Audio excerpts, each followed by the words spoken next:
Okay guys, so what is multiple alleles basically. हमारी body के अंदर अगर कभी ऐसा हो जाए कि एक जो जीन है वो जीन की आगे जो अलील्स हैं वो 2 से ज़्यादा हो जाए, और ऐसा केस होता है, तो इस केस में हम लोग फिर नाम देंगे कि सेम जीन की डिफरेंट जो अलील्स आपके पास आ रही हैं, चूंकि वो सेम ट्रेट को कंट्रोल कर रही हैं, तो उनको हम लोग नाम देंगे मल्टीपल अलील्स। इसको कार्ल लैंडस्टेनर ने जो है वो डिस्कवर किया था, और ये सन था 1901, और इसके अंदर उन्होंने जो है वो डिस्कशन की। उन्होंने देखा कि जो रेड ब्लड सेल्स होते हैं उनके ऊपर एक स्पेसिफिक एंटीजन है जिसकी बेस पे वो ब्लड ग्रुप सिस्टम्स को जो है वो क्लासिफाई कर रहे हैं। इसी तरीके से उन्होंने ये भी देखा कि आपके पास है वो पॉलीमॉर्फिक जीन नंबर 9, जो क्रोमोसोम आपके पास 9 है, उसके ऊपर एक पॉलीमॉर्फिक जीन जो है वो मौजूद होती है जो कि इनकोड की जाती है। उसके आगे डिफरेंट अलील्स हैं, यानी कि उसकी अलील एक IA है, एक IB है, एक सिंगल I है, स्मॉल I। अब यानी इस बेस के ऊपर ये बेसिकली I तो वहाँ पे नहीं लिखा हुआ होगा, ये हम लोगों ने एक निशानदेही के तौर पे रखा हुआ है, एक जो है वो अपना कोड वर्ड। तो अब उसकी बेस पे उसने देखा कि ये जो आपके पास जीन जो लगी हुई है ये बेसिकली आपके ब्लड ग्रुप सिस्टम को कंट्रोल करती है।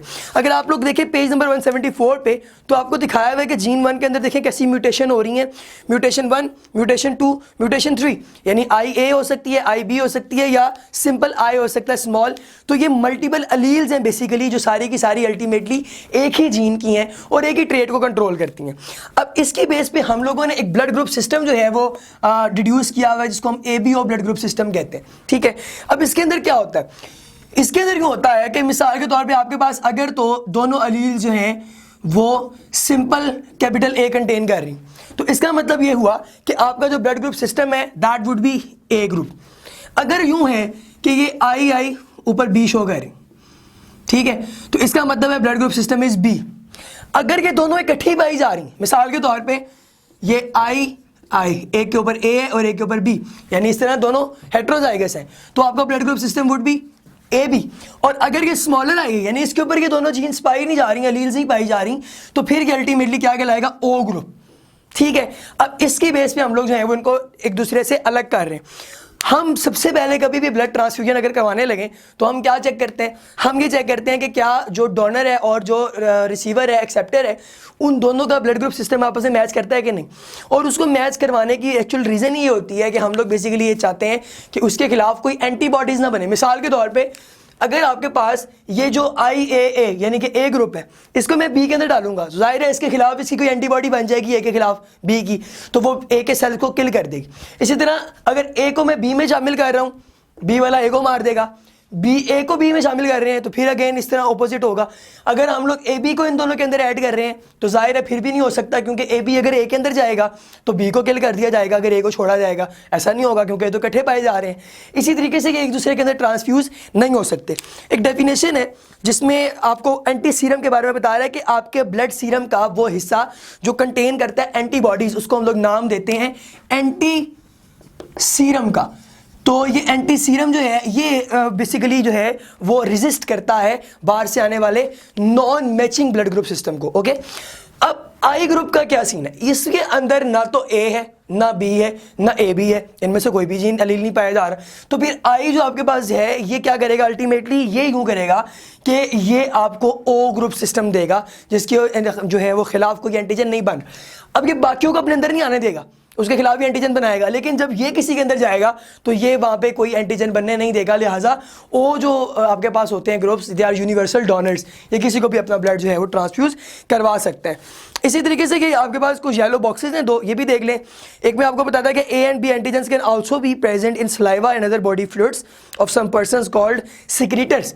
ठीक है, सिक्रीटर्स के अंदर A और B एंटीजन्स जो है वो पाए जा सकते हैं, कुछ ऑर्गेनिज्म में ऐसे भी होता है। Secretories have dominant sector gene SE on chromosome number 19। Chromosome number 19 के ऊपर एक स्पेसिफिक जीन जिसको हम SE का नाम दे रहे हैं वो पाई जाएगी, और ये सिक्रीटर्स कहलाते हैं जिनके अंदर ये जीन जो है वो पाई जाती है। इसी तरीके से एक और ब्लू बॉक्स में, येलो बॉक्स के अंदर वो आपको बता रहे हैं कि ब्लड टाइप डाटा जो है is not sufficient evidence for disputed paternity. अगर जो है वो मतलब वल्दियत के अंदर कोई प्रॉब्लम आ जाएगी, यानी कि कोई मिसाल के तौर पे बेबीज़ हैं, ठीक है, अब उनके दरमियान क्लैश आ गया कि जनाब एक बंदा कह रहा है बेबी मेरा, दूसरा कह रहा है कि मेरा है। तो हम सिर्फ और सिर्फ ब्लड ग्रुप सिस्टम की बेस पे इस डिस्प्यूट को हल नहीं कर सकते, बल्कि हमें डीएनए टेस्टिंग की फिर यहाँ पे ज़रूरत होगी ताकि हम कोई फाइनल डिसीजन ले सकें। एक आपको ना एक्टिविटी छोटी सी उन्होंने बताई हुई है जिसके अंदर वो बता रहे हैं कि आपके पास जो है दो आदमी हैं, एक को हमने ए कह दिया, एक को हमने बी कह दिया, mister A and mister B.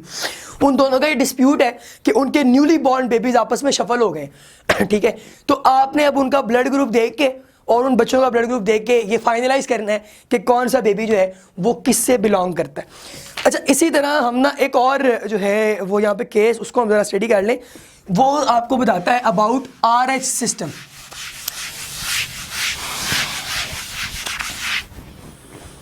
अच्छा, RH सिस्टम क्या है, थोड़ा सा ये जरा आप लोगों ने गौर से सुनना है। RH फैक्टर जिसकी बेस पे RH ब्लड ग्रुप सिस्टम है, ठीक है। एक मंकी था रिसस मंकी, उसके अंदर इन्होंने फाइंड आउट किया कि ना, ये साइंटिस्ट ने जब स्टडी किया कि उसके अंदर एक जो है वो स्पेसिफिक एंटीजन जो है वो पाया जाता है जो कि RH blood group is encoded by 3 genes CD and E which occupy 2 tightly linked loci. Alleles of gene D occupy one locus called locus D, while gene C and E alternatively occupy the other locus. The D locus is the prime importance. RH blood group system की base पे अगर आपके पास जो है RH negative होगा या positive होगा।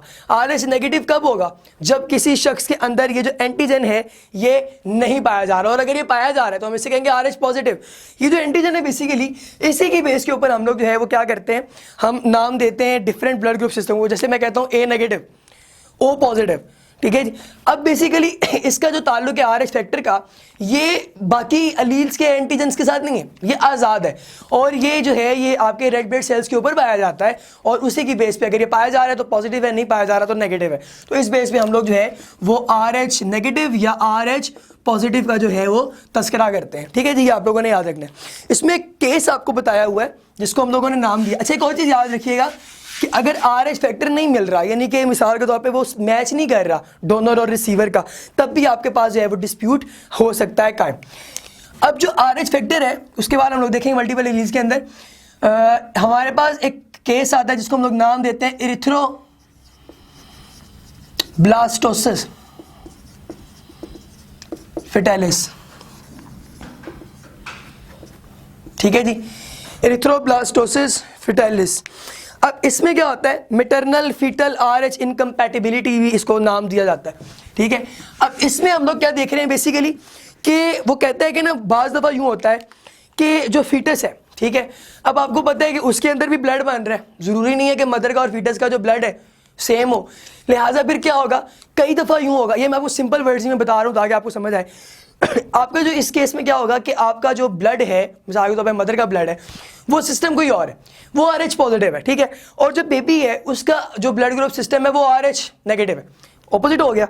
अब अगर ये ऑपोजिट है तो कभी कोई खुदा न खास्ता ऐसी इनकम्पैटिबिलिटी आ जाए या कोई ऐसी आपके पास एबनॉर्मेलिटी आ जाए कि जो प्लेसेंटा है उसके अंदर कोई ऐसा प्रॉब्लम या ऐसी मेल फंक्शनिंग आ गई है कि ये जो ब्लड ग्रुप है, अब जो ब्लड है बेसिकली उस फीटस का, वो निकल आए, ठीक है, और वो मदर के ब्लड ट्रैक के अंदर शामिल हो जाए, तो उससे फिर क्या होगा, मदर के जो एंटीजन है वो फौरी तौर पे अटैक करेंगे और उस ब्लड को ख़त्म करना शुरू कर देंगे।